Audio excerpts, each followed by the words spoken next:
So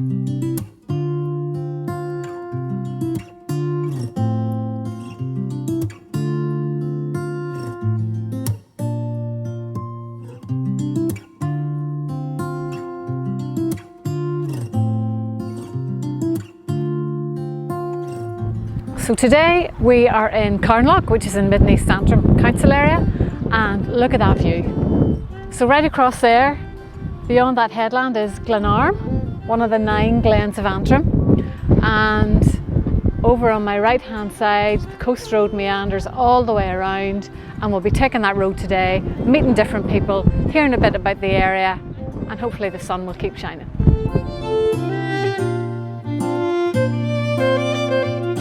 Good morning, we're here today in Carnlough and I'm going to be talking to Mary Watson, who looks after the Heritage Hub. Isn't that right, Mary? That's right, it's the full name, the Heritage Hub at Carnlough Town Hall. Very good, okay. And it's in this beautiful old building here? It is. This building was renovated a few years ago by Mid and East Antrim Council, following on from work by Larne Council, and it houses the library down below and the Heritage Hub upstairs.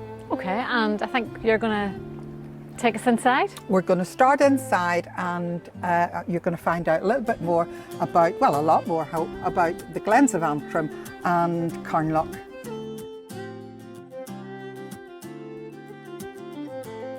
Come on in. Show me what you have here. Okay, well the Heritage Hub was set up to showcase in a very small way what the Glens has to offer.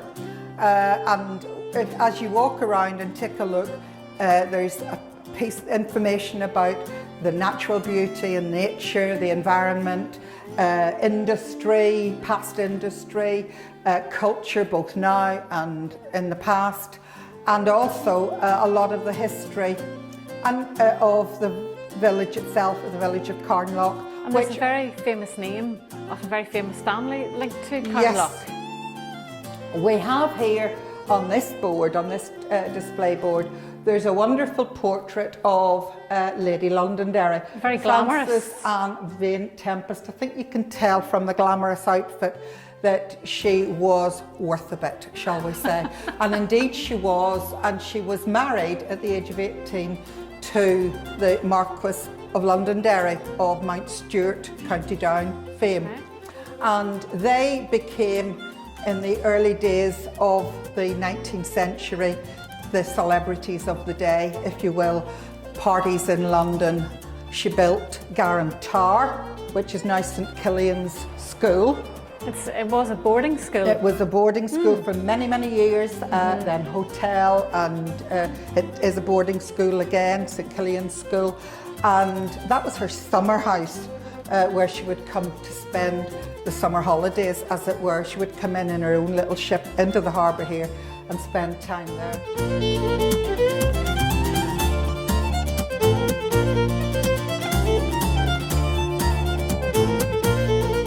Well, Mary, it's great to be out here on a sunny day today in Carnlough. Oh, absolutely beautiful.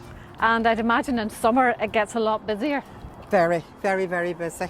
And obviously this stone throughout the harbour then, can you tell us a bit about it? And everything in Carnlough is built from limestone, which was quarried from the mountain up the back of the village. And you can still see the remains of the quarry if you look up behind the houses. The limestone industry was massive between about 1850 and right up to the 1970s. There was still bits of limestone quarried up there. The harbour was needed and built to facilitate moving the limestone from here across mainly to Scotland, where it was then used in the iron smelting industry. And that was all part of the wealth of Lady Londonderry? It was. She owned coal mines over in Durham in the northeast of England that her father had left her, and she had smelting going on the harbour sides at Durham.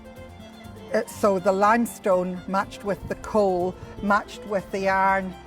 It was a money-making enterprise of the and needed for largest And needed for the Industrial Revolution really as well. When you match that with construction. the railways, the factories, everything that was going on in England at the time, this little corner of the world had a massive input into all of that.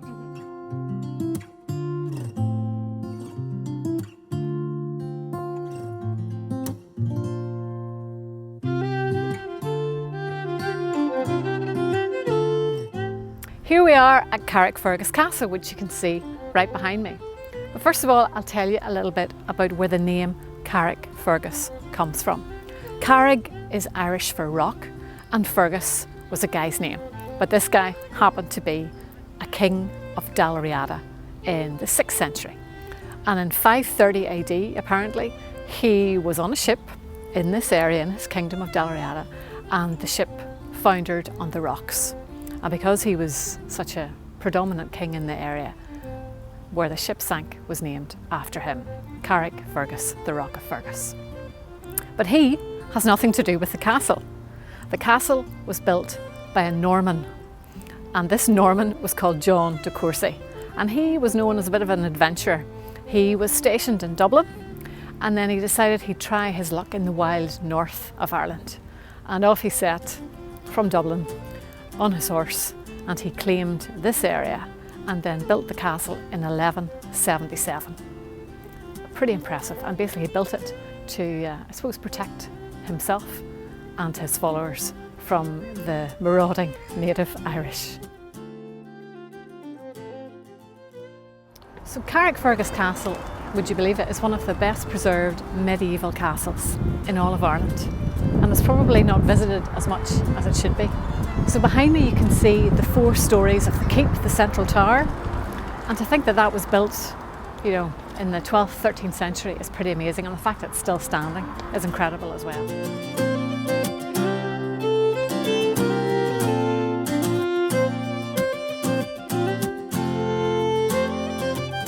So now we're outside Ballygally Castle Hotel. Before it was a hotel, it was a castle. It was built in 1625 by a guy called James Shaw, who came over to Northern Ireland as part of the plantation. He was a Scotsman, and he came over here and bought some land and built the castle to keep himself safe from the marauding Irish chieftains. Now, the castle apparently stayed in his family from 1625 to 1799, when his descendant William Shaw sold it, apparently for the sum of £15,000, including the land around it. And it was used as a residence up until the 1950s, when it was bought by a guy called Cyril Lord, who was a carpet tycoon in Northern Ireland, and he converted it into a hotel, and then it was turned into a hotel by the Hastings chain, or continued to be used as a hotel, and renovated by the Hastings family in the 1960s. Norman McBride, manager of Ballygally Castle Hotel. Yes. And you've been working here for a long time. 17 years. Very good. So you know every nook and cranny in the hotel. All of it, every corner. Could you tell me a wee bit about the history of the hotel? Sure, it was 1600s, it was built in the 1600s. It was a coaching house. The Shaw family lived here, and they lived here a long time. The Shaw, the sort of history is Lord Shaw took Isabella, Brisbane, which is why we call Brisbane Island the island which is outside. Okay. She had a girl baby first instead of a boy baby. The baby was taken away and she was put up and then pushed to her death from the tower room. So she's the ghost? So she's the ghost now, and she is, haunting is the wrong word, but she appears from time to time in the hotel, mostly up in the actual main part, or the main part of the castle. In the original? In the building? original, yeah. And is it true that you no longer allow people to stay in the room that she allegedly haunts? Can't stay in the room because of health and safety. You're not allowed to stay there. There are no facilities in the room. You can go up and see it. You're allowed to go in and visit it and whatever. And we've had the old person stay for charity events and things, just to frighten them, but no, you can't stay in it. There's no facility. I also know that there's a Game of Thrones store here. Yes. Could you maybe show us that? That's sort of lately what has happened is the Game of Thrones has become really famous. So we've worked with Steinson's Jewellers, so we have the jewellery here. Some of the Game of Thrones jewellery, which is in our cabinet. And didn't they made some of the pieces for the series? Yep, that's some of the actual pieces there. So some of the bits are there that you'll see in it. Now obviously we're not allowed to open that or let you touch it or whatever, and we had to do a deal with HBO and everything and Steenson's Jewellers to make sure that it was all looked after and it would all be... Wow, okay. Yeah, so couldn't even let you try it on. But you can go to Steenson's and buy... Go to Steenson's and you can buy watch them making it, some and they'll actually make pieces for you as well. Fantastic. And then we have the Game of Thrones door, which is here. I don't know if you know the story of the doors. It was the dark hedges had one of the trees had fallen, so rather than just discard it, they made 10 doors. So ours is Series 6, Episode 9. Wow, that's Battle of the B word. fantastic. I don't like saying that, but yes, Battle of the B word. So that's a wolf, and obviously the insignia maybe of one of the families there. Yeah. That's fantastic. it's the two families. That was when the two families came together and Yes. fought. In that was one of the big scenes. And as you can see there, then there was quite a lot of filming in the area. So when you're here, what happens is you sort of start here, Cairn Castle's behind, they filmed there, and then you go right along the coast and you'll see lots of places where it was filmed. If you put the app on your phone, Yeah. Tourism Northern Ireland have put an app on, so if you log on the app everywhere you go, it shows you, and it shows you the bit in the series as well, Okay, so where it was filmed, tells so you can see the actual scene, and then you can see the scene filmed, because some of them don't look yeah, exactly it the gives same. The context. Yeah.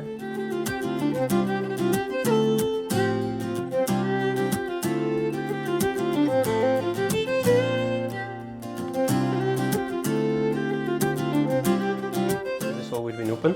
There wouldn't have been a bed. We've put this here just for effect. So this would have been dressing room, whatever. But she was here just on straw. Oh my goodness. And again, lots of the mediums that are here have told us it's this window she jumped out from, which takes you right to the front. Or imagine the rest of the building wouldn't be there. Which take you right to the front, is where she, well, jumped or was pushed. Yeah. Oh my goodness. But either way, badly treated. My goodness, and yet the view is so beautiful. But to think something maybe sinister happened here is... Yeah, hard to believe. Yeah. So what we did, we have the cloak then. So you can put the cloak on if you want and stand here and take a picture. And then when you take the picture, sometimes there's orbs in the picture, and then that's how we know that somebody has been here. Okay. Well, there you go. That's maybe something that, for those of you that visit Ballygally Castle Hotel, can do at your leisure.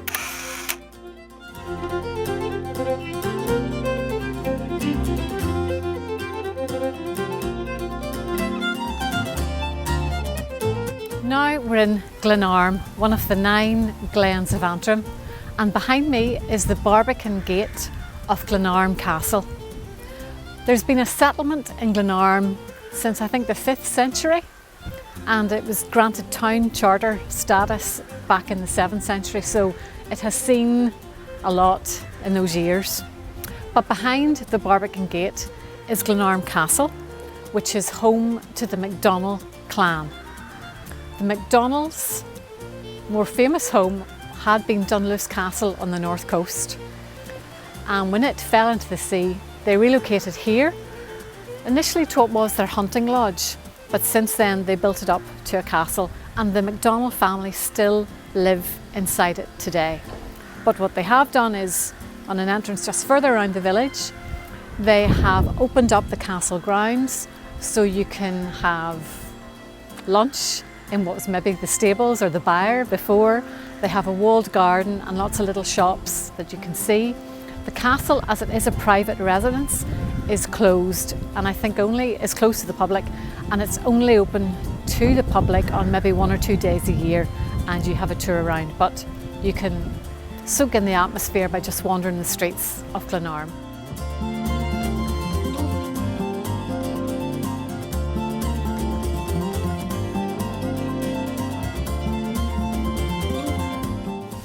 No prizes for guessing that now we're in Glenara Forest Park. And once the coast road that we talked about earlier was built in the 1840s, that brought for the first time a load of tourists to the area, and a lot of them would have come to Glenara Forest Park. And behind me is one of the many waterfalls that's here, and this waterfall is called Esnagru, which means the fall of the hooves. And the idea being that the sound of the water is reminiscent of the hooves of a horse.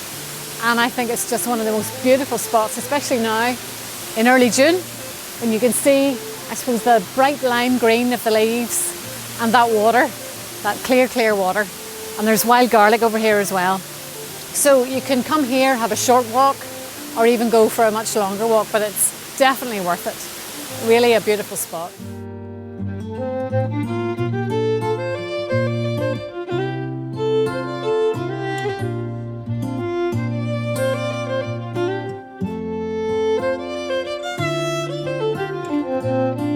This is Esnalara waterfall, which is the fall of the mare.